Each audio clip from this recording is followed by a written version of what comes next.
Good morning. Before we begin, I'd like to go through our meeting protocol. As a reminder, your mic should be on mute if you're not speaking. Please raise your hand to get my attention and I will nod to acknowledge. If you're asked a question and then have a follow-up question, please mute your mic in between questions. I'll come back to you to see if you have a follow-up question before moving on to the next person. If you need to step away from the meeting for a moment, please turn off your camera. This will let me know that you've stepped away, although I know you can still hear what's happening in the meeting. Joyce, let's do the roll call if we could, please. Okay. David Talley. Here. Tammy McDonald. She's not here. Deborah Manzo. Not here. Michael Dixon. Not here. Mark Bymaster. Here. Kathleen Weigel. Here. Chandler Williamson. Okay. So that's 3 people present. Is that a quorum? No, not yet. Okay, well, I'll try to address the rest of the attendees and start out with Frank Barbieri. Frank, nice to have you with us. We have Barbara McQuinn. Hi, Barbara. Nice to have you with us. Is Blair Littlejohn here? I'm here, David. Okay, nice to see you. Good morning, Mike Burke. Yes, I'm here, Mr. Talley. Okay, good. Mark Mitchell, I see Mark somewhere. Good morning. Mr. Chu. And did I miss anybody? Marcia Andrews. Oh, Marcia, I'm so sorry. Thank you, welcome. James Campbell from Tunnel Ridge. Okay, Tammy, you were here, so now we have 4, and that is a quorum, correct? Yes, if you got 4, that's 4. That is a quorum. Okay, I wanted just before we get started, I'd like to ask for a moment of silence. One of our past chairs of the audit committee, Greg Daniels, tragically passed away several days ago. So I would ask just for a moment of silence.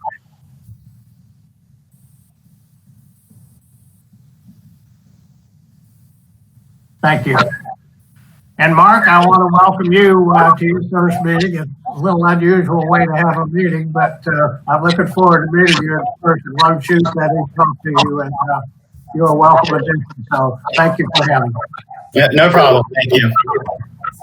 Now we'll go to the approval of the agenda, and I would like to make one amendment to the agenda. I would like to move item 6.3 up to where 6.2 is and make 6.2 after 6.3. So with that amendment, I would accept an approval of the agenda. I move that we approve the agenda. Is there a second? I guess I'll second. That's fine. Any discussion? If not, all in favor say aye. Aye. Opposed? Passed unanimously. Next, we'll take a look at the February 14th, 2020 minutes. If you take a look through that, and after you've had a chance to look at it, I would accept a motion to approve those minutes.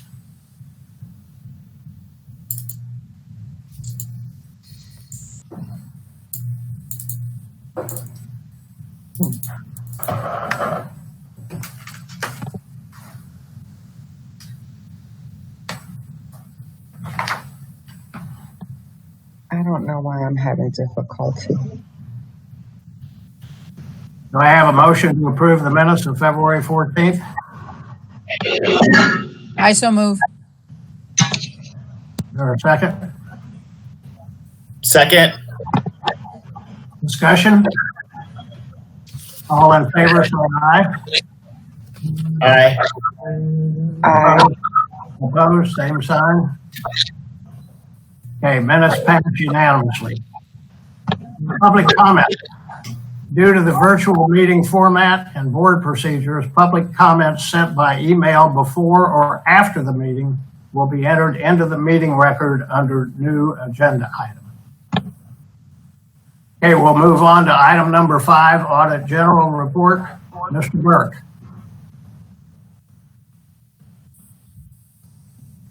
Yes, good morning, everyone. On your agenda today is a report back from the Florida Auditor General. They had done their own audit. They come in every couple of years, and they've done their financial audit, and we had a very good result. There is one finding. It was not a surprise to us. This is an issue we've been at odds with the FDOE over for a number of years, but it has to do with charter schools. And the FDOE's position is that charter schools should be reported as a component unit of the school district. We disagree with that. We have a pretty strong accounting department. This actually started with Ms. Heather Knust, and now with Nancy Samuels, of course, is our accounting director, but also our external audit firm, RSM, and the firm prior to that, E&Y, supported the district's position that the charter schools, that the district is not financially accountable for the charter schools. They have their own independent boards. They are able. The charter schools could issue debt without the approval of the school district. There's no fiscal benefit to the district because of the charter schools, and we have a pretty strong argument. We are at odds with the DOE, so this finding we were not able to address it. We feel like we are on solid ground, and that's the only. When you think about it, the Auditor General, typically they do a pretty exhaustive audit, and it's very unusual not to have a number of findings. So this is actually a very positive report. I just wanted to really spend a little time to point out that one issue. I think this has come up before the audit committee before in previous years, this difference over the charter schools. But other than that, it's a very clean audit. So I was really pleased, and I think it's a real credit to Ms. Samuels and her team and the district really to go through this audit without any findings. The Auditor General puts all their audit reports out online, and you can look at other school districts, and I think we compare very favorably. So that's really the highlights, Mr. Talley. If there's any questions, I could go into more detail. Is there any questions of the committee members? Any questions or comments from staff? Again, Mike, I want to confirm what you said. This is incredible to have that one finding. So, to you, Ms. Samuels, and the whole crew, congratulations. I think that's wonderful. If there are no comments, Mr. Tony, if I may add it, this is very unusual for the state auditors to have no findings on an audit of our size. They usually have 5, 6 easily. This is a very exceptional year. Two things that the audit committee may want to know that the financial section received an unqualified opinion, which is the best in the auditor's standpoint. And also the internal control also disclosed the review disclosed no significant weaknesses. So that's another major accomplishment. I'd like to congratulate Mike and his shop and with Nancy Samuel that they did an excellent job. Like Mr. Burke said, that if you look at other state agencies or school districts, audits by the Auditor General, you'll be very surprised that they are very, very thorough and comprehensive. So I'd like to say congratulations, Mike and Nancy. Thank you. Thank you, Mr. Chu. I would like to just mention that this audit was done months ago while we were still open, so they had full access to all of our records. So the report came out right before the shutdown, I believe. Thanks. great. Are there any further comments? If not, I'll accept a motion to approve the Auditor General report. I so move. And Is there any discussion? Again, congratulations. All those in favor of accepting the report, say aye. Aye. Aye. Opposed? Motion carries. Okay, we'll move on to Area 6, audit reports and special reviews, and we'll start out with 6.1, which is the audit of Napa contract compliance. Mr. Chu. Thank you, Mr. Chairman. Our staff auditor, Andre Autist, worked on the project, so I would like him to present the content of the report.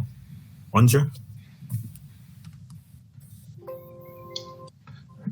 Good morning, everybody. My name is Andres Ortiz, and I'll be going over the audit performed on the district's contract with the General Parts Company doing business as Napa, used for the procurement of the auto parts and supplies. The primary objective of the audit was to determine the extent of compliance with the Napa agreement and also assessing the adequacy of the internal controls for part ordering and returning auto parts to Napa. The first thing I would like to say is that Napa invoicing for auto parts is in compliance and that there are adequate controls for ordering of the parts. The contract allows Napa to invoice the district for parts at a cost of 10% markup for profit. Our review of the sample Napa invoices and supporting documentation revealed that Napa was complying with the provisions of the contract and that also the existing controls procedures appear adequate and are being followed for the part ordering process. Number two, the procedures for returning parts to Napa are not consistently followed at all locations. The central and self-service locations do not maintain a return merchandise receipt book for parts returning to Napa. These books contain information such as a work order number, a Napa invoice number, and a part description. On January 9, 2018, we noted a credit memo issued to the central location for 163 parts, totaling $8,634. These parts could not be traced to work orders in the district's asset work systems, as well as there was no documentation on file. Although the parts were eventually returned back to Napa and a credit was received, the return procedures should be extended to all of the locations to ensure that all unused parts are safeguarded, can be traced to a valid work order, and appropriate credits are received in a timely manner. Management concurred they will be extending the existing return procedures to all of the locations. And lastly, some of the operating costs invoiced by Napa were not adequately supported. Napa regularly invoices the districts for some indirect costs that total $56,118 during the 3-year audit period. Supporting documentation did not adequately demonstrate how these amounts were calculated or derived. And also Napa invoiced the district to cover costs associated with some of their corporate headquarters offsite staff. These charges were based on a percentage of sales rather than the actual operating cost as defined by the contract language. The charges totaled $240,973 over the 3-year audit period. We could not assess the financial impact since the actual cost of the salaries and fees involved were not available. And lastly, we identified a single $540.77 overbilling instance on January 2017 due to a manual calculation error made by Napa. And management also concurred they'll be working with the general counsel to clarify the contract language and to ensure the contract compliance regarding the invoice cost and reference in the audit report. And as far as the credit, they received the credit from Napa. And that concludes the summary of the report. Nice presentation, Andre. Are there any staff comments? Are there any committee comments? Yes. Staff comments? Okay, how about committee member comments? If not, I'll accept a motion to approve item 6.1. Debbie Manzo, motion to approve item 6.1. I need a second. Mark Bymaster, second. Is there any further discussion? If not, all in favor signify by saying aye. Aye. Aye. Passed unanimously. Okay, item 6.3, audit of school police overtime payroll. Mr. Chu. Thank you, Mr. Chairman. This audit was performed by our staff member, Ellen Steinhoff, and she's going to present the content of the report. Ellen? Yes, good morning. My name is Ellen Steinhoff, and we performed an audit of the school police payroll overtime based on our IG audit plan and a request from the current school police chief, Kitsero. We reviewed controls over the administration of overtime in the school police department and had 4 conclusions. First of all, we determined that general payroll controls appeared adequate. We analyzed the school police payroll and timekeeping records, and we checked for the following: unusual overtime hours, missed or incorrect time clock punches, exempt or non-exempt employees who are not classified properly, exempt employees who incorrectly received any overtime, and improper compensatory time payments. We didn't find any unusual activities or material weaknesses when we reviewed these payroll internal controls in the school police department. We also determined that access rights to PeopleSoft timekeeping records appeared correct, and management concurred. Our second comment was that overtime was not always pre-approved prior to school police employees working the extra time. School Board Policy 6.12 requires that the appropriate administrator or supervisor pre-approve any overtime. We sampled the forms used by employees to obtain the pre-approval and found that overtime was not always pre-approved, and supervisors did not consistently ensure these pre-approved forms were submitted, completed, and signed. Management concurred with our comment, and Chief Kitsero established overtime review procedures and specific training. Our third comment was that the overtime rate for school police officers was inconsistent with the collective bargaining agreement. According to the collective bargaining agreement, when school police officers worked on non-contract days, they were to be paid at a rate of $35 an hour. However, in June 2017, the former school police chief implemented a new overtime guidance that allowed the officers to be paid the overtime rate, or 1.5 times their regular hourly rate, for when they worked on non-contract days. The former chief's new rule was not consistent with the collective bargaining agreement. So, as a result, the OIG found that the district incurred about $120,000 in additional overtime expense between June 2017 and October 2018. The new rule was rescinded by the current school police chief in October 2018. Management concurred, and as we said, the current chief of school police, Chief Kitsero, implemented corrective action as soon as he discovered the discrepancy in October 2018. Our final school police comment was that monitoring of overtime was needed. Our audit found that school police overtime expenditures exceeded the budgeted amounts in each of the last 8 years. We found that many employees received significant amounts of overtime pay compared to their annual salary, and that the department did not regularly monitor overtime expenditures. We recommended periodic monitoring of employee overtime and staffing levels. Management concurred. The response included that school police had repeatedly tried to fill critical civilian positions, but without success. They cited non-competitive salaries as the primary reason. In the meantime, the current civilian staff are working the hours needed to remain in compliance with the law and continued functioning of the department. And that sums up this audit. Very well done, Helen. Thank you very much. Do we have any staff comments on this report?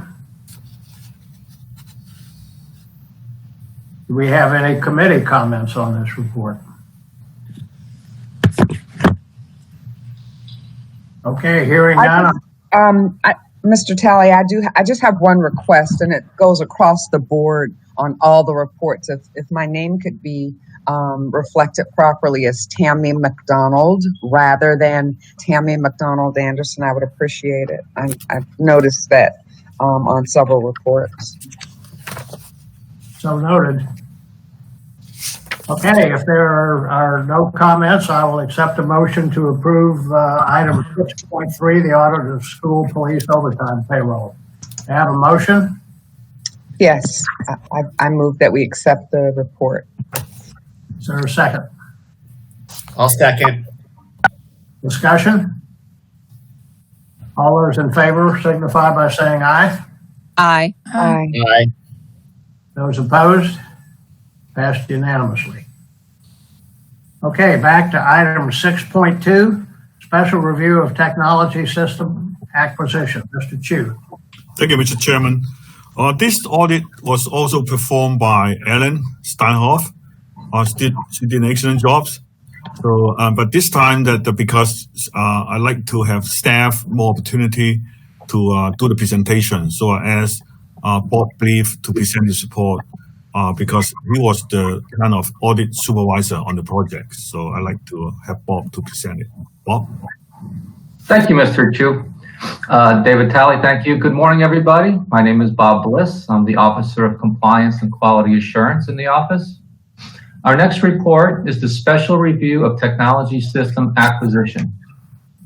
Our office received anonymous complaints alleging that the district's planned purchase of an integrated workplace management system was a waste of resources. In response to those complaints, we reviewed the process that led to the invitation to negotiate for that technology acquisition. The new system was being procured to replace certain functions of the Tririga system, which is the district current system to do things like manage work orders for the maintenance of schools and facilities. Our review has two conclusions. Our first conclusion is that there was no documented feasibility study or business case for a new system prior to the invitation to negotiate.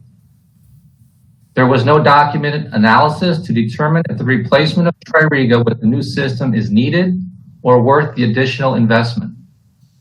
We suggest that justifications for new technology investments be done prior to initiating competitive solicitations. Now, management did not concur that the process they utilized was not appropriate. Our rebuttal to management's response is to reiterate that there was no documented justification that demonstrated the specific reasons why the current system is not serving the needs of the district and why a new system is needed. The second conclusion is similar to the first conclusion and provides a little more detail on this. And that second conclusion is that crucial information was not available for decision making. There are two district forms that help guide staff through the process of replacing technology. One form is called Technology End-of-Life Analysis and Request to Retire Obsolete Technology. And the other form is called Business Case for Technology or Maintenance Expenditure. These forms require certain information be documented, such as an analysis to assure old technology can no longer deliver the function it was purchased for, and the specific reasons why the technology no longer meets the needs of the district. And neither of these forms were completed prior to advertising the invitation to negotiate for the new system. Completing these forms after the vendor solicitation, selection, and negotiations essentially defeat their purpose. So we recommend that these forms be completed prior to advertising competitive solicitations. Again, management did not concur. They stated that they exercise appropriate procedures to determine if there is another system which can better serve the functional needs of the district. And our rebuttal to management's response again reiterates that there was no documented justification why Tririga was not serving the needs of the district, and that without a documented feasibility study or business case, management wouldn't have the information necessary to justify why a new system is needed. And as an update on this, it's our understanding that staff is in negotiations with the vendor to purchase a new system. That's all I have. Back to you, Mr. Talley. Okay. Thank you, Bob. Good job as always. How about we have some comments from the staff? Hi, Mike. Do you want to comment or do you want me to start it? I can start it. The district, we had this Tririga system for several years. There's nothing wrong with Tririga. It's actually a very robust, complex system that's used by very large organizations, and I think NASA may use it. But what we found was it was not really meeting the needs of our customer. In this case, our customer is facilities management under Ms. Paul. So there are, lower cost options available on a go forward basis. There's systems out there that are cloud based and require less support and maintenance from IT. So this was not like a rash decision. We're in the middle of a new, very large capital building program with the sales tax referendum, and we felt it was time to go out there and see what else was available. We do have staff dedicated to supporting Tririga, and I think there's people out there maybe a little anxious about this type of change, but we've worked through these type of things before, and we're now, as Mr. Bliss said, we're in the process of negotiations. But I believe once we've negotiated a contract that we can bring forward to our school board, you'll see into the future we're actually can start spending less on this aspect of our business systems, and it'll require less support. So with that, I turn it over to Ms. Paul. If you have anything to add. Yes, the reality is that the facilities department is the only department that's using a system. So every other department has their own individual system. This system has been in place since 2006. It does not provide us with the reporting metrics that we need to advise our board, as well as the superintendent. So it is a somewhat system that is not really suited for our current purpose. We have a $1.3 billion sales tax referendum that we're currently building and upgrading our facilities with. And this system does not give us the historical information, nor does it give us an opportunity to put in our new information. So my staff has been using spreadsheets and our vendors system to help keep track of the upgrades that we've made.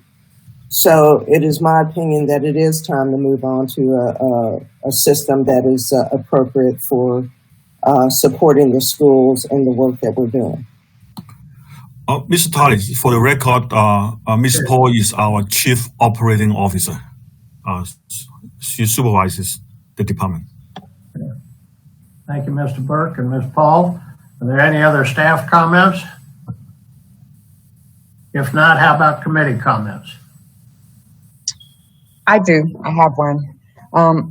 Notwithstanding that it may have been and it may be appropriate for the upgrade of the system to better meet the needs of the department, I don't understand why the process that was in place and established pursuant to the school district policy wasn't followed.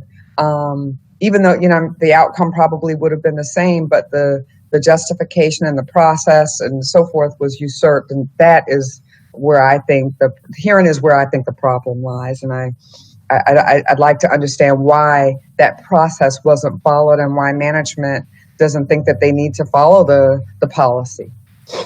So I don't think it's a question of that we don't think, and my team does not think we need to follow the process. We were following the process. We had an IT person that was kind of leading us along the way. So we worked hand in hand with IT. And so in our minds, we thought we were following the process. So Mr. Burke can probably speak more to that. Yeah, no, I would agree with that. We did not set out to break any process. We probably may have, if anything, we were not formal enough in our approach. But this had been kind of a long-standing conversation about trying to meet the needs of our facilities department. There was collaboration between IT and facilities. There was some assessment of what was kind of the current gaps in what they were, the type of reporting they would like to do and what they were able to do. And so then we went out to kind of, shop around and see what was available. Reading the report, it looks like we've been maybe a little more formal as we did this justification to part ways with Tririga, but honestly, we wanted to kind of see what else was available out there and what that might cost before we got too far down this road. And, I think it's a lesson learned for us. I guess we need to be a little more deliberate if we're going to, talk about leaving one system for the next, but sometimes you don't know if you're going to make that jump until you have more information available. So yeah, again, we didn't set out to prompt this report. I think, anyway, I think there's probably a little bit of angst, maybe even within my own IT department, because we have some staff that are dedicated to supporting the legacy system Tririga, and they may not be sure how their job is going to fit if we leave and go to another system. Usually, we have demands in IT across the board, and these people can often pick up another skill set or help support another system. And that's not really in the report, but I just feel like that's part of the conversation here as to why we might be under this level of scrutiny. So does the school board, is the school board aware, and was this done with the support of the school board, and are they aware that this was this transition was being made? Mr. Chairman? Yes. So, I've reviewed this report and I have a real issue with this. I mean, I've been to the court meetings and audit meetings, and the school board was sold on this program that so far it's cost the school board $8 million. And I've been told every time there was a new module added to this program, I complained about the cost, and we were told that this was the best invention since sliced bread. And now we're being told that this $8 million investment by the school board should be scrapped for a new program that's going to start off with a $500,000 purchase. But I understand there's modules that are going to be added. So 5 to 10 years from now, we're going to be up to another $8 million. At this time, and we don't know what the budget's going to be next year, and we may need more buses if we have to social distance kids and we need capital money. I just don't see any need right now, and I'll make this point next week at the school board meeting. I don't see any need to scrap an $8 million system to buy a brand new system. I don't understand why it wasn't taken to Technology Advisory Committee first, so you can make the justification for those people that we get advice from on the school board that system is not meeting the needs of the district before you went out and you started negotiating for a new system. So I think the process you followed is totally flawed, that the school board would not approve of this. I can only speak for myself, although I got two of my colleagues here present today. I just don't find you need to justify, first of all, to the school board before you start negotiating for a new system, why you're even considering replacing an $8 million system at this time when there's total issues on the budget. We've stopped all transfers of employees. We've not made any purchases. The superintendent's frozen all expenditures. And at this point, we're talking about scrapping an $8 million system for another $500,000. I just don't get it. I don't get it. So if I may elaborate, we're still in the process, Chairman Barbieri, of seeing what the actual cost would be. So it wouldn't be appropriate to bring it to the school board prior to us having an actual cost.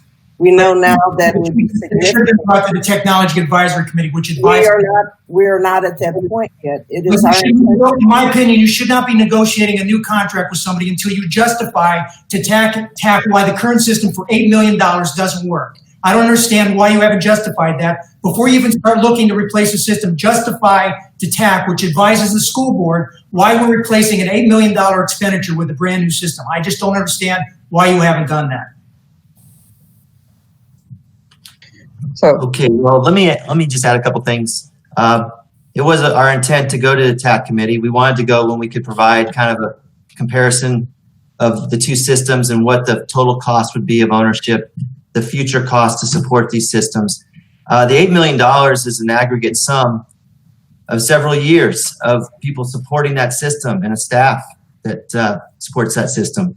And the thought was we we may be able to actually save money going forward rather than continuing to pour money to support a system that doesn't seem to be meeting the needs of the customer. So anyway, that's how we got here. We planned to go to TAC. We had the full analysis. The point about we should go to TAC before we even talk to any vendors or go out there and see what's in the market. That's something we're gonna have to, I guess, take under advisement and figure out how we operate, because we were just trying to get more information. There was dissatisfaction with the current product, and I don't know where, from the court meetings, I'm not usually in those meetings. I don't know at what point, we've had changes in leadership. This goes back to 2006. And basically what I've been told, kind of from the layperson's perspective, was that Tririga was actually just like almost too much system, too complex, too complicated to really be tailored to our needs. So I guess that's all I had to offer on it. Thanks. Any other staff comments? Tammy, did you have any other comments? Well, all I just want to say is that it seems like there was a process in place, the process wasn't followed, and now we are in a situation where our staff is, the school board staff is moving forward and negotiating something, and they may or may not have the support of the school board. I don't know what our position would or should be at this point, and I'd have to look to, I guess, Mr. Chu or Mrs. McBride for guidance, but I don't know if we're just gonna, if we're just voting on the report, if we're just gonna accept the report, or if we're sending a recommendation. But my recommendation, if that is the case, would be that we urge the staff to follow the policies that have been put in place. And that's for a reason, so that we don't end up in a situation like this, and the school board can make the proper decisions based on a demonstrated need rather than someone's opinion that it doesn't work. The policy is in place, it needs to be followed. Hi, this is Wanda Paul again. As I said previously, we did partner with our technology department, and the TAC part. Our committee is kind of a spinoff of the technology department. So we thought, and we were in our preparation of this, we thought we were following the process. And until the anonymous complaint came forward, that's when we saw that perhaps we could have done things maybe a little bit tighter. But it was no intent to not follow policy or follow the past practices of the district. We thought we had it under tow with having technology as a partner in this process. Early on in the process, there was a pros and cons document created comparing the two systems. So again, I want to assure you that at no time was it a motivation to disregard policy or process. Okay, thank you. Hi, I understand that there was no malice of intent or not to follow the rules, but I think we're at a point where the information that's been provided by staff should be put down someplace on paper, because then it would circumvent all these conversations, et cetera. And then the people who are decision making, thus the board, have good information to decide whether this is the right thing to do or not. When I read this audit finding, it seemed very logical to me that if those forms would have been filled out, and regardless of whether we didn't know it was there or not, I still think that there's a need to do that. Then basically the information that is needed will be provided for good information or for good decision making. I'm sort of dismayed by that. We're like running on two tracks. And the point is, if those forms aren't available or don't do the job, then we need to get rid of the forms. So then again, people can make good decisions off of the information that's given to them, and that there's not these side conversations, so to speak, where we get a better understanding of why people do what they do, et cetera. I think these are all good comments, and I think at this point, These comments will be passed on through our minutes to the school board, because the school board's the final authority and will have to make a decision. But I appreciate the committee comments. Are there any other committee comments? Yes, I have one comment. Mark. Yes. One was the old system or current system, is it able to be upgraded to meet the gaps that you were discussing? And if so, was there a cost analysis made to see, upgrading the current system versus buying a new system?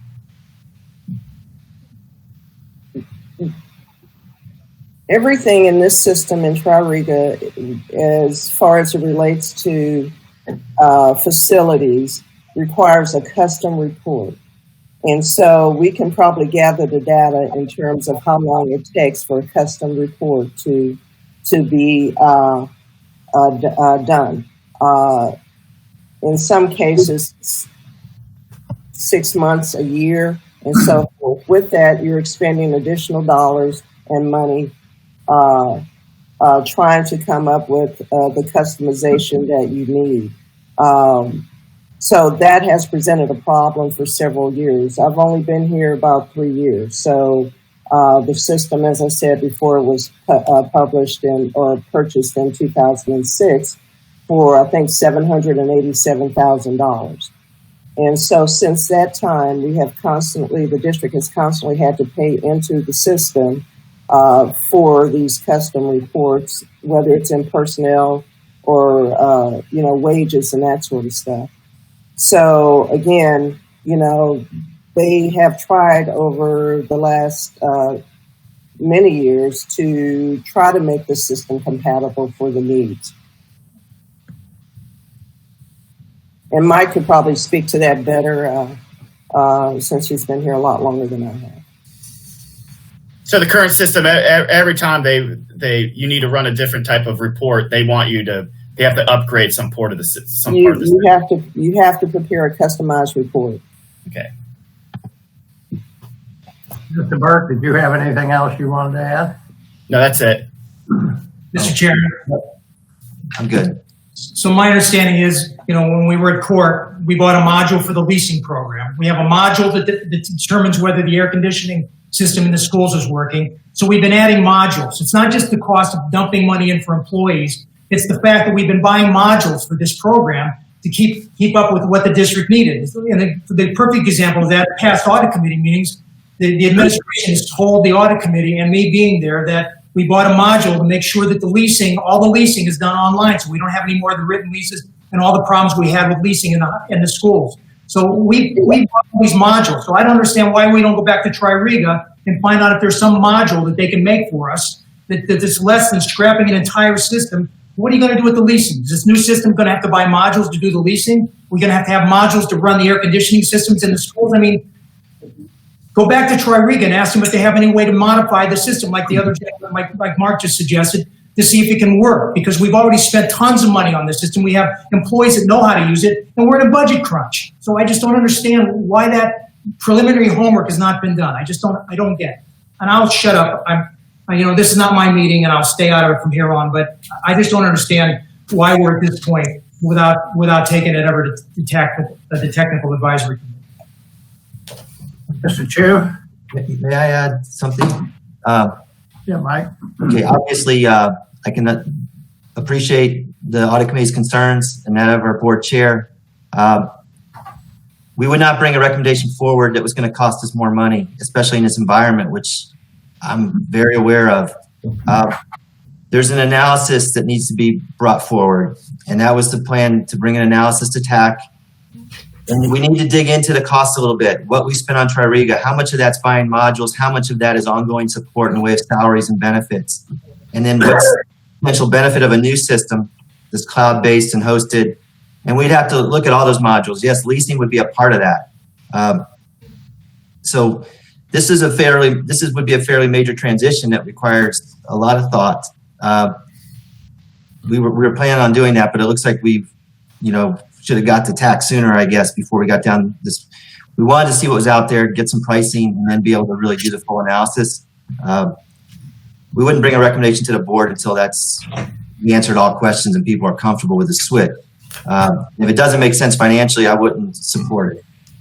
So I guess I'm not sure how to leave this. I think we can definitely go to the TAC committee and start, provide that type of analysis of current costs versus what the potential future costs are, and maybe come back to the audit committee at some point. This is kind of an unusual situation we find ourselves in, so I'm open to any suggestions from Mr. Chu or Mr. Talley, or how the committee would like to handle this. Mr. Burke, my thought is that perhaps the school board should workshop the project. And after its workshop, bring it back, say, to the audit committee for a recommendation or whatever, and then go to the school board for a final decision. That's just my thought. I think that's a good one. I think that could. Thank you. Are there any further comments? If not, I'll accept a motion to approve as presented the special review of the tech system acquisition. I have a motion to approve. I make a motion that we approve the report as presented. Thank you, Tammy. Is there a second? This is Debbie Manzo, second. Any further discussion? All those in favor of accepting the report as presented, say aye. Aye. Aye. Great, thank you. Okay, we'll move on to item 6.4, the special review of the fee collection for the 2018 summer camp of UB Kinsey Palmview Elementary School. Mr. Chin. Thank you, Mr. Tully. I'd like to mention again, Staff Auditor Ellen Steinhoff has been working on the Chariga system for a little while, for a few years, in most of the aspect. She spent a great deal of effort in looking into the system, so we appreciate that. Okay, for the next project is the special review of fees collection for UB Kinsey 2018 summer camp. And Susie Case has been working on the project as a supervisor and then supported by other staff auditors. So I'd like to have Ms. Case to present the report. Susie, please. Thank you, Mr. Chu. Hi, Mr. Talley and everyone. Good morning. This was a follow-up to our annual audit of the school that was done back in for the 2018 annual audit. And during that audit, we also looked at the 2018 summer camp. We noticed some discrepancies between the money collection records and the bank deposit records for that summer camp. We went back and did a fuller review of just the 2018 summer camp. That was done by Nicole Eng, and that is the results of this report. We found that of all of the collections, there was a total of $2,300 that had discrepancies between the collections and the deposit records. This included one collection, a daily collection of $1,800 that was missing, and an additional $434 that was an overage, and where it appeared as if that money was deposited twice. So because of all of the inaccuracies records of the summer camp, we were not able to have any assurance that all of the fee collections had indeed been collected for that summer camp, let alone be deposited into the bank. The second issue that we're going to discuss had to do with non-compliances just in the money collection procedures. The review of the summer camp fee collection records, we found that there was $7,200 in collections that were not turned in timely for deposit.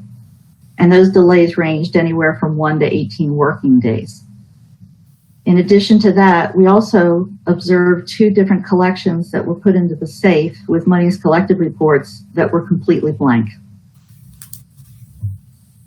All of these non-compliances just add to the control weaknesses for revenue collection at that school and during that program. Third issue had to do with the summer camp's fee collection records that they keep. It's called Easy Care. We looked at all 56 family ledgers, and we noted errors in the recording of program fees and subsidy credits As a result, some parents were overbilled, some parents were underbilled.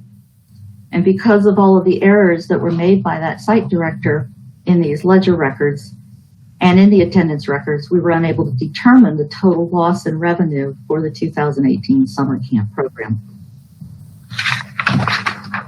The final issue I'm going to discuss has to do with student safety. And that had to do with the after-school program registration forms. We had missing or incomplete forms in that program. Of the 74 children who did attend the program, there were 11 registration forms missing. And there was an additional 8 registration forms that were missing the parents' signatures. There's a lot of critical information on these forms that includes medical information, pickup arrangements, and contact information.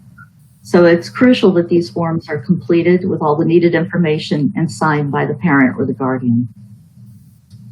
We received responses, management responses, from the principal of the school, from the director of extended learning that oversees the after-school program, and also from the CFO's office, and all concurred with our findings. During the actual field work, we referred our findings to school police because of the missing money issue, and they completed their review and passed on the information to Department of Employee and Labor Relations. And the final outcome was that the after-school director received a written reprimand. And that concludes this report. Okay, thank you, Ms. Kay. Well done. We have any staff comments on this report? Any committee comments? Good morning. This is Kiwana Howell. I'm the Director of Extended Learning. I have a comment. Yes, ma'am. First, I would like to say that I would like to acknowledge Michelle Amorum, who is my audit compliance specialist, who has been assigned to work directly with UB Kinsey.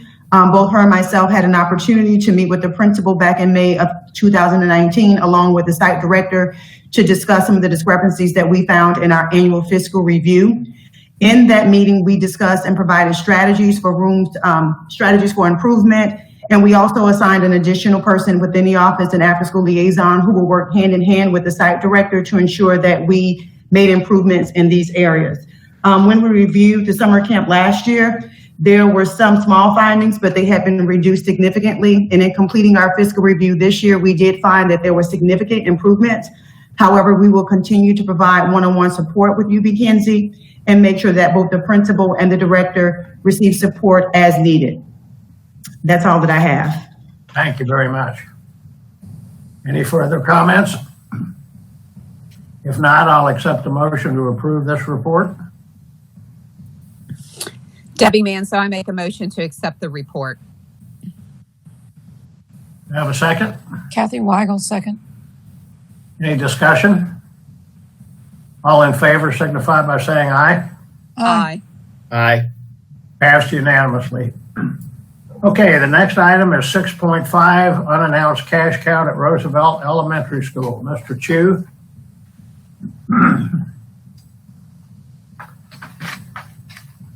Where is Mr. Chu? He doesn't have his microphone. I'm sorry. This is our first time. Cash count. KU is the one doing this. That's actually audit. So I'd like her to do the presentation. Susie. So to continue on to our next report, this was an unannounced cash count at Roosevelt Elementary School that was performed as a result of a district-wide analysis that we performed, where we compared all of the collections that are recorded in the school's accounting records with the bank deposit records. And we saw what appeared to be a missing deposit at this school, and that prompted our school site visit that day. What we did is, when we arrived, we did an unannounced visit. We do an inventory of the safe and of the collection records for that point in time.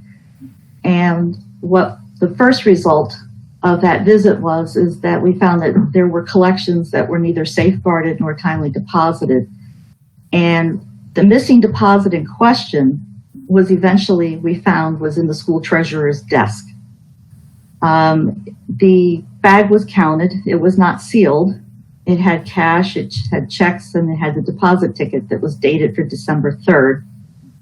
The cash was short $40, but they called us later in the day to report that they actually had found the additional two $20 bills underneath of the counter in the drawer.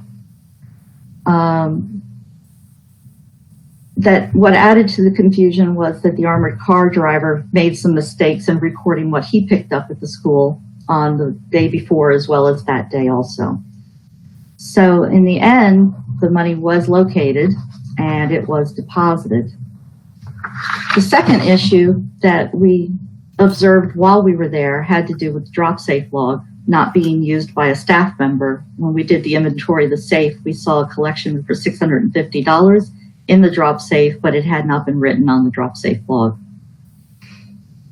In addition to the principal and the CFO's response, we also received a response from the former school treasurer who was involved, and no one disputed our findings, and they all concurred. And the findings were also referred to Employee and Labor Relations, and the outcome for their investigation was that they found there was no ill intent and that the principal would address the issue with a memorandum to the subject employee. And that concludes this report. Thank you, Ms. Kay. Staff comments? Committee comments?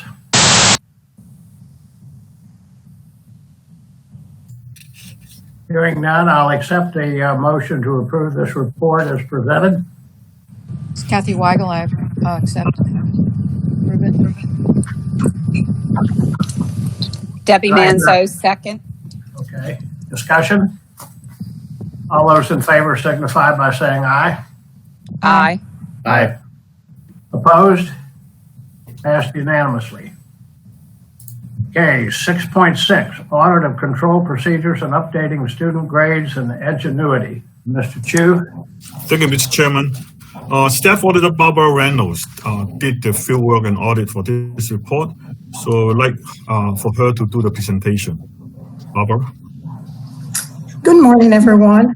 My name is Barbara Reynolds, and I will be presenting the results of the audit of control procedures for updating student grades in the Edgenuity system.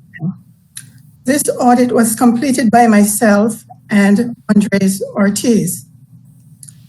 The objectives of this audit were to assess the adequacy of control procedures for updating student grades in the Edgenuity system, determine whether grade changes were administered in accordance with the requirements of school board policies and district guidelines. This audit included the grade changes for the Credit Recovery Program and the Virtual School Program administered by Palm Beach Virtual School. The audit produced three major conclusions. However, before I explain the conclusion, I would just like to discuss a few background items such as what is meant by Student Information System and Edgenuity System. Student Information System, also known as SIS, is an electronic system that serves as the official district's record of student performance. Student Information System is used to maintain student information, including the student attendance, grades, report cards, and transcripts. Edgenuity System. This is an online platform contracted by the district to provide full-time and part-time online courses for the Credit Recovery and Virtual School programs. Credit Recovery Program.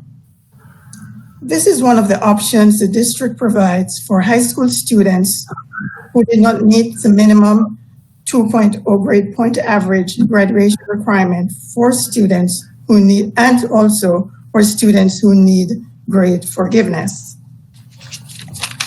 The Virtual School Program. In addition to the Credit Recovery Program, the Edgenuity Program is also used by the district's Virtual School Program for online high school courses. Now I will go back to discuss the results or conclusions of the audit. This audit produced 3 major conclusions. The first one is that access controls to Edgenuity system need improvement. We reviewed user access permission to Edgenuity system for the Credit Recovery Program and the Virtual School Program. The review found the following.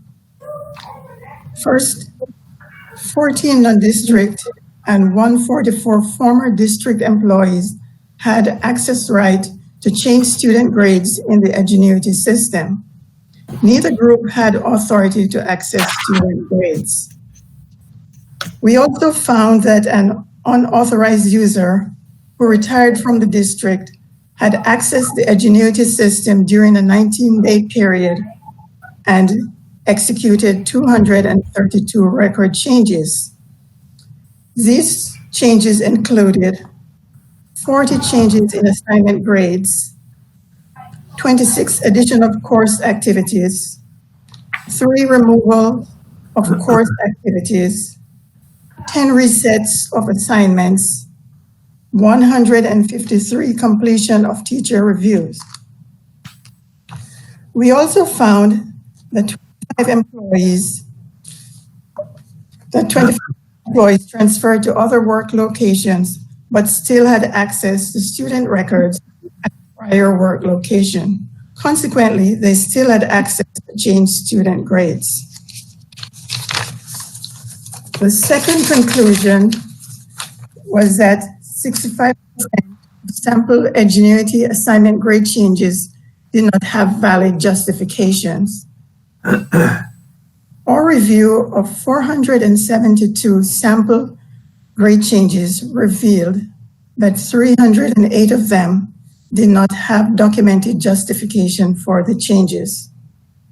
Without the required documentation, there is no assurance that these grade changes were appropriate. The third conclusion for this audit, the process for updating student information system database with Edgenuity Credit Recovery Program grades needs improvement. Our review of the student information system records grades for 6 credit recovery courses completed by students at one school revealed that the grades were not accurately recorded in the student information system.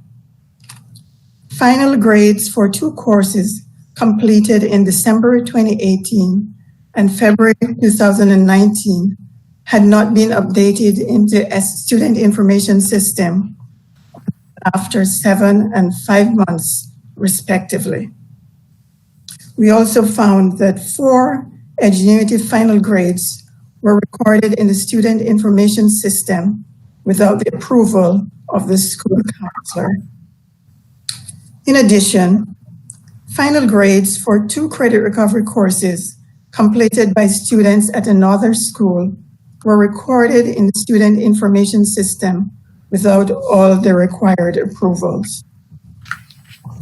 I would also like to note, in conclusion, that during the audit, course of the audit, that was June 24, 2019, the OIG sent a management advisory with details of the exceptions to the Deputy Superintendent of Schools for appropriate actions to correct the deficiencies. I must also note that, excuse me, all these findings were concurred by the schools and they implemented corrective actions. So they took, all our findings into account and made changes, and these changes were implemented. This concludes the audit. Thank you, Ms. Reynolds. Do we have any staff comments on this report? Yes, this is Brad Henry, and I'm the Director of Virtual and Home Education Services. And I just wanted to know that we did work with Barbara throughout the process of the audit, and that we did meet with all the principals personally, went over the audit findings with them, and we came up and helped them with the responses in that. We will continue to work with them. We also worked with upper leadership, and we could develop a bulletin that has gone out to all of upper leadership and every single high school principal regarding the grade changes, which have already been implemented. Now, as you know, any grade changes that has to happen, they have to fill out a specific form through the Google process, and it comes to our office, and we review everything, and then we make the final judgment whether that grade change has to go into place or not. And we are also developing a Google website regarding appropriate training measures and a lot of information that people that we train will be able to go to regarding the information about Edgenuity. So we've put these in place, and we hope that we are going to be moving forward. Thank you, Brad. Any further staff comments? Mr. Chairman, if I may add, when Ms. Randall mentioned about on June 24th, we sent a management advice to staff, to the deputy superintendent. When we discovered the unauthorized access to the system, we gave them the list of all the employees' names for them to take immediate action to remove their access right. So that was done immediately. So to make sure that no more unauthorized changes to can be performed by people. So I think that part shows the diligence of staff and in response to the issue. Right. Thank you, Mr. Chu. Yes, sorry. I just have one more thing to note also, that we found that the control procedures were in place. There was just few instances of non-compliance. Thank you. These schools, okay? Any further staff comments? Okay, committee comment. I have one comment, Ms. Reynolds. Maybe you could help me on this. All of the responses indicated targeted completion date. Do you have something in place to follow up to see that these dates are met? Mr. Chair, we do have an internal process that we follow up on all the findings after 6 months of the release report. And that is an ongoing process that is being followed by this office. And in fact, this is one of the items that the peer review will look for that. This is a required procedures by government auditing standards. That's fine. Thank you. Mr. Chairman, may I ask a question? Yes, Mr. Chair. Mr. Chu, in our meetings for the last 2 years, the meetings you've had with me privately, as well as I know you've said you've indicated this information to the other board members, you've indicated that there were several thousand grade changes at Forest Hill High School over I believe, a 2-year period. I don't see any reference to Forest Hill High School in this report. You indicated you had turned that over to the administration about 2 years ago. What is the status of the Forest Hill High School grade changes, and why are they not included in this report? Were they not done through this system? Mr. Chairman, this is a separate issue. I think that it's still under investigation by the Department of Labor and Relations, so I would not kind of elaborate on it. But they're still working on it, and then we are following up on all the necessary issues. But that is a separate issue. But didn't you tell me that was turned over to the administration like 3 years ago, 2.5 years ago? It went to them directly, so we were kind of aware that's what's happening. So we kind of monitor the progress. What do you remember the date? Did you tell me when it got turned over to the administration, like in 2018?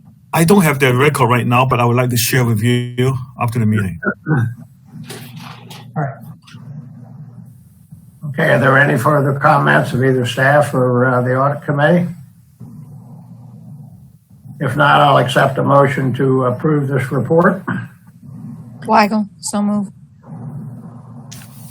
Mark Bymaster, second. Discussion? All in favor of the motion signify by saying aye. Aye. Opposed? Motion carries.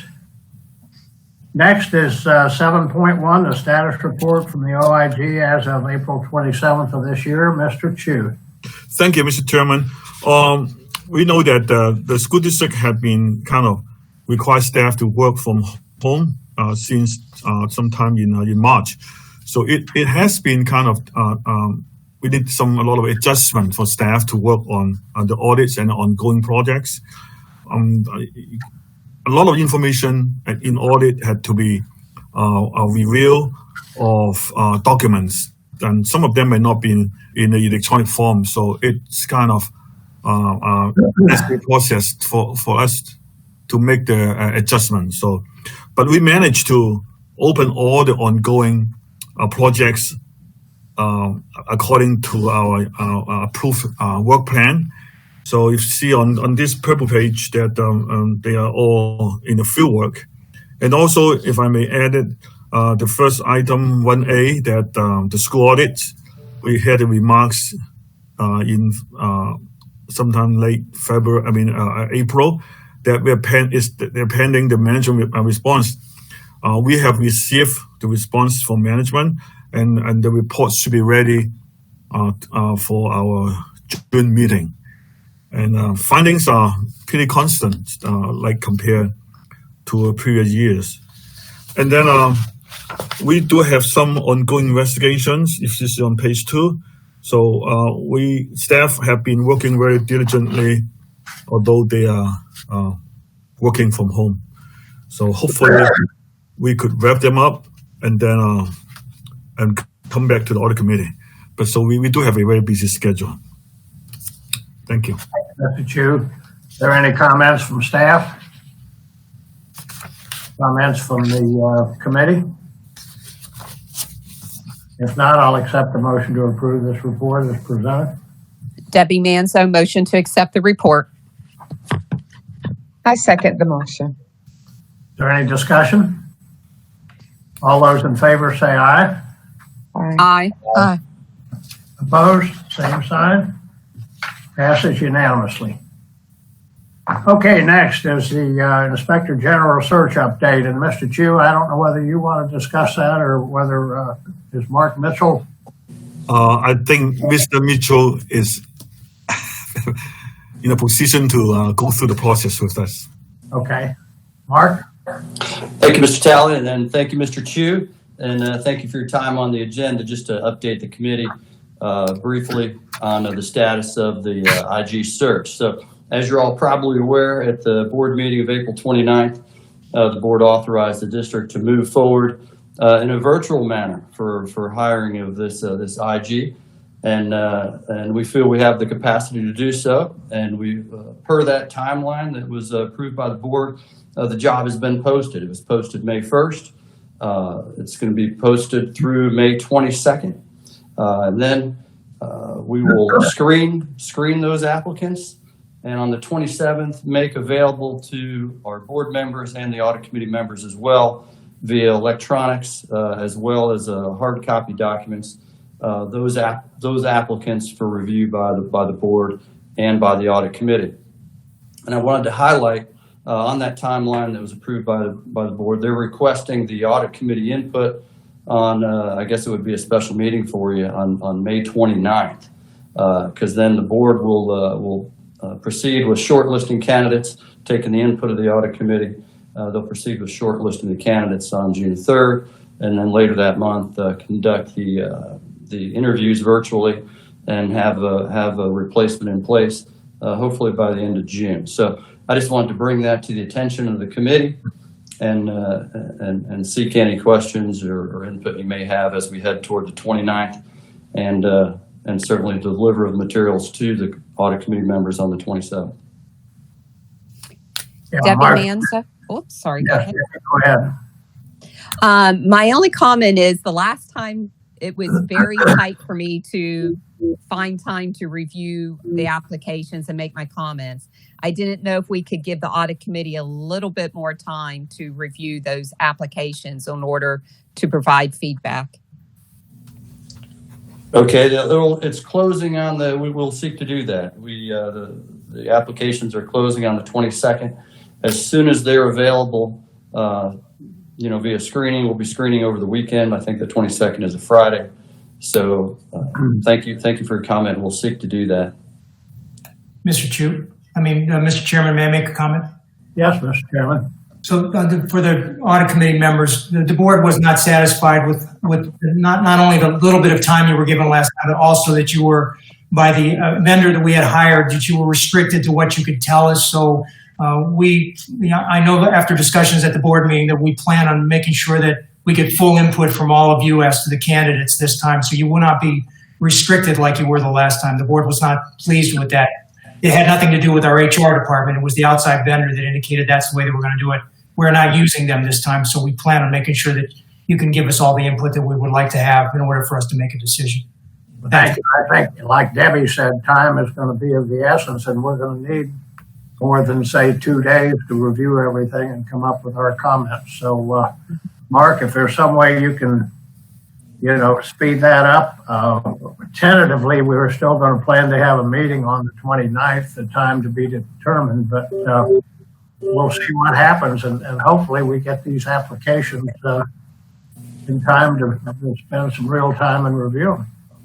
Yes, sir. We hear that loud and clear, and we'll review those applications in the weekend after the 22nd and seek to get those to the committee members and the board as early as we possibly can. Right. And also, Mr. Mitchell, I hope this time you will give the committee a clear instruction what to do. Give them the protocol so that during the review and discussion, so that they could touch base on something for the benefits of the school board. Understood, Mr. Chu, but the policy calls for audit committee input, and I think the board's given us direction that they'd like to hear from the audit committee members without, as the chair said, without restraint. Restraints were provided last time by the vendor, and I think the board direction, if I'm not mistaken, from the last meeting, the board discussion was for the committee to just have an open discussion about each of these candidates. Legal department will be in attendance on the 29th, as they are here today, and Ms. Rico has issued a memo of guidance to the board. I think it was provided to the committee members last time about kind of parameters for such a discussion. So, with all due respect, I think the idea was to open this up to discussion within those parameters provided by Ms. Rico. I think that we have 3 members not attending from the audit committee, so they may not be privileged to our discussion today. So I hope that you could come up with something in writing as a general guidelines, so that we don't, step, over the boundary.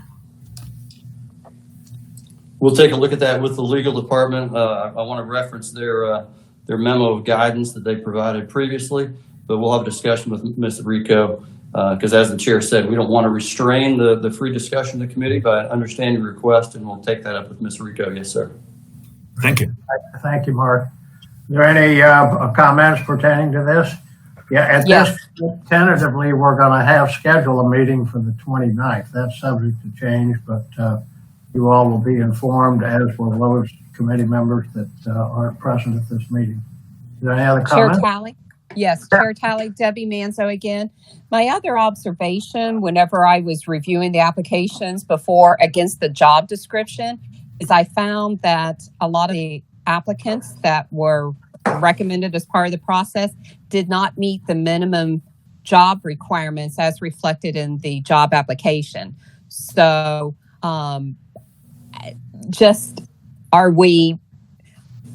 do they need to meet those job requirements that are in the job description, or are you allowing people to the applicants, some of them, to go ahead and submit their applications and be interviewed without meeting the minimum job requirements? Thank you so much for that question. And as the board chair noted, the process is run by an outside vendor last time. This time, our internal HR department is running the process. And what we'll have as part of the materials that are distributed to you prior to your discussion on the 29th, you'll have a screening matrix of all applicants that show who qualifies for the job by the job description criteria and who does not. So your binders or electronic versions that will be sent to you will show that screening matrix. So you'll see of all the candidates who apply, who meets the criteria, who doesn't. So that'll be part of the materials you're provided with, and that screening will be done ahead of time. But thank you so much for that question. I should have noted that in my comments as I Mark, went through the Mark, timeline. if we get some that don't meet why do we even get them if they don't meet the criteria? Well, is it with our online application system? Well, Pardon me? the criteria and we take it from there. Well, we did in the past when we've done this for superintendent searches and other high-level criteria searches. Board members have requested that even those that are screened out, they be provided with. What we typically do is we, in a binder or electronic format, we show, let's just say, 20 people apply. Let's say 10 people qualify, 10 don't. We would show the applications for the 10 that qualified on the screening matrix and the materials, as well as the 10 that don't. Just in the spirit of full disclosure for all those who've applied. Okay. Any other comments? Okay, we'll move on then to item 9. This is just FYI, investigative reports and management review. Are there any general comments to come before the committee? Chair Talley, Debbie Manzo again. Yes, Debbie. Just wanted to let you know I was on the meeting at 9 o'clock and I was on my phone and I was answering through my phone and I took it off mute, but evidently y'all could not hear. So I did jump over to the Google meeting. Just wanted to let you know that I was on the meeting at 9 o'clock. So well, thank you very much. We can certainly hear you now. Okay, at this point, again, we're going to have a special meeting, most likely on May 29th, which you board members will be, committee members will be informed of. Our next regularly scheduled meeting is June 18th. And I just want to thank all of you for this interesting style of meeting. I look forward to the time, hopefully maybe by June 18th, we'll sit around the table. But I want to wish you all continued good health to you and your families, and I want to thank you for your participation. And if there's no further business, I'd entertain a motion to adjourn. Motion to adjourn. Second. Thank you very much. Bye, everyone. Bye-bye. Stay safe and healthy. Thank you. Yes. Thank you. Bye-bye. Mr. Kelly. Thank you.